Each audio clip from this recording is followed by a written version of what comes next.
Bienvenidos al tercer problema de la tutoría número 4 del curso de estática.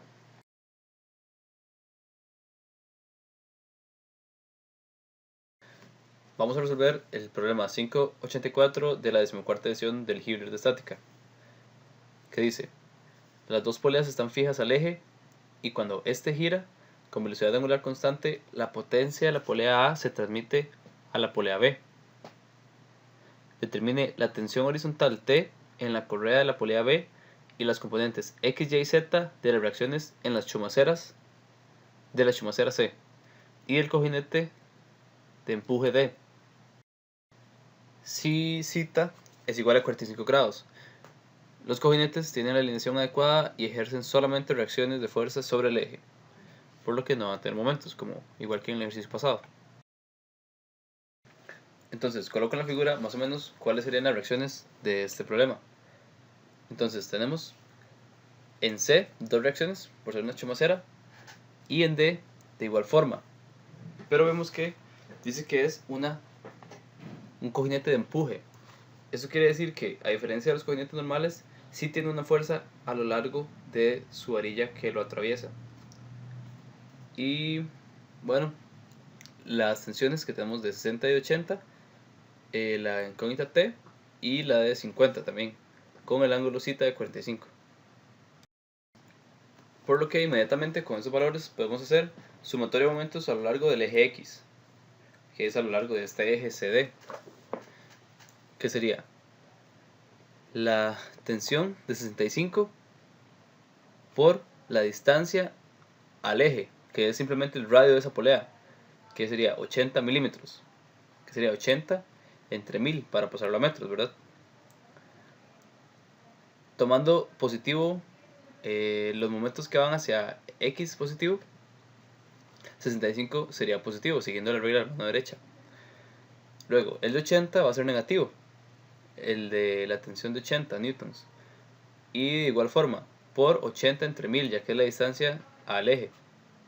Luego, la tensión T va a generar un momento positivo y de igual forma está distanciado por el radio de esa polea, que es 150. Y menos 50 por igual forma 150 entre 1000, ya que va a ser un momento negativo y la distancia es igual, el radio de esa polea. En esta ecuación podemos despejar directamente el valor de T y siguiendo el mismo procedimiento hacemos sumatoria de momentos con respecto al eje Y. Sería exactamente el mismo, pero ahora tomamos las distancias en el eje X, ya que sería la distancia de la fuerza que estoy analizando al eje Y, que serían estas distancias de 300, 250 y 200. De esta forma, las tensiones de 65 y 80 están distanciados al eje Y por 250 más 200, entre 1000 para pasarlo a metros. Y la fuerza de 50 tenemos que tomar solamente su componente en Y, ya que su componente en X va a ser paralela al eje Y, entonces no va a ser momento, que va a ser entonces 50 por seno de 45 y la distancia, que es de la polea de la que está aplicada la fuerza de 50 al eje Y, que es 200, entre 1000 para pasarlo a metros nuevamente. Y solo faltaría un momento negativo que proporciona la componente de Z del cojinete C, sí, que sería multiplicado por la distancia, que es todo el eje, 300 más 250 más 200.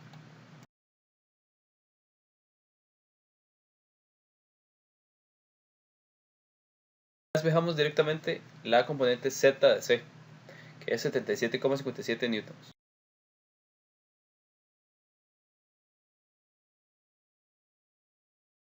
Y ahora queda hacer lo mismo pero con el eje Z, siguiendo el mismo procedimiento para calcular las distancias y siguiendo la misma regla de la mano derecha, y sabiendo que las fuerzas que son paralelas o que atraviesan este eje no realizan momento. De acá podemos despejar la componente Y del cojinete C.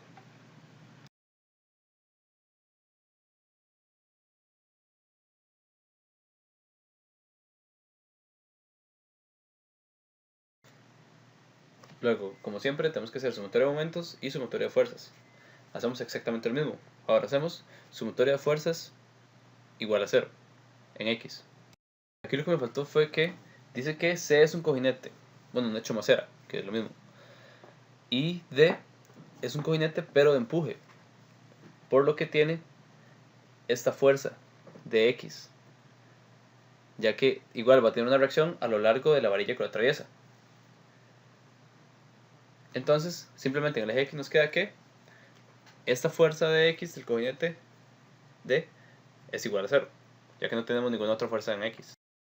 La sumatoria de fuerzas en Y nos expresa la componente Y del cojinete D y las otras dos componentes en Y que tenemos, que son 24,89 y la componente en Y de la fuerza de 50 newtons menos 58,0.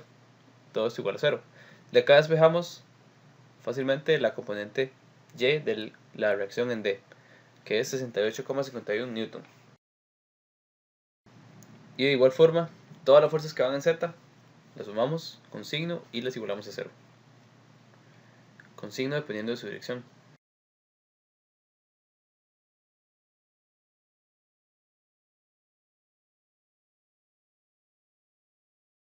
Y obtenemos una componente de Z de 32,1 newton.